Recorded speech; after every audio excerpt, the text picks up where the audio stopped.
দিনহাটার Gosani road Kali মন্দিরে চুরির ঘটনায় দুইজনকে গ্রেপ্তার ছাড়াও চুরি যাওয়া সামগ্রী উদ্ধার করল দিনহাটা থানার পুলিশ। মঙ্গলবার দুপুরে সেই ঘটনায় দিনহাটা থানায় সাংবাদিক বৈঠক করে বিস্তারিত জানালেন মহকুমা পুলিশ আধিকারিক ধীমান মিত্র। এদিন সেখানে উপস্থিত ছিলেন দিনহাটা থানার আইসি জয়দীপ মোদক। প্রসঙ্গত গত শনিবার গভীর রাতে সংশ্লিষ্ট কালী মায়ের মন্দিরে চুরির ঘটনা ঘটে। চুরি যায় কালী মায়ের মাথার রূপোর মুকুট সহ বিভিন্ন রূপোর অলংকার ও পুজোর আসবাবপত্র। ঘটনার দুদিন পর অবশেষে দিনহাটা থানা পুলিশের সাফল্যে গ্রেপ্তার হয় দুজন। আজ দুজনকেই দিনহাটা মহকুমা আদালতে পাঠায় দিনহাটা থানার পুলিশ। গত দুদিন আগে সিটিআরআই মোড় থেকে একটি মন্দিরে চুরি হয়েছিল।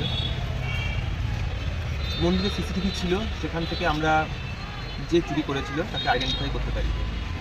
চুরি করেছিল মজিদুল হক এলায়েস মিঠু। এর বাড়ি হচ্ছে 16 নম্বর ওয়ার্ডে। একে গতকাল আমরা এর বাড়ি থেকেই অ্যারেস্ট করি এবং এর কাছ থেকে আমরা জানতে পারি যে এ চুরি করার পর জিনিসগুলিকে সুজন কর্মকার, ঘুঘুডাঙ্গায় দোকান আছে, ঘুঘুমারিতে দোকান আছে, মা শেফালি জুয়েলারি, সেখানে বিক্রি করে।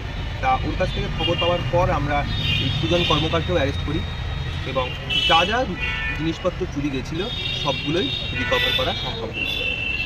এখানে চুরি যাওয়া জিনিসের মধ্যে এই মুকুট ছিল তিনটে বাজুবন্ধ ছিল, দুটো নুপুর ছিল, মাথার টিকলি ছিল এবং ছিল নাকছাবি ছিল এবং ফেস লিফট ছিল, এই যেটা দেখতে পাচ্ছি সবকটাই আমরা উদ্ধার করতে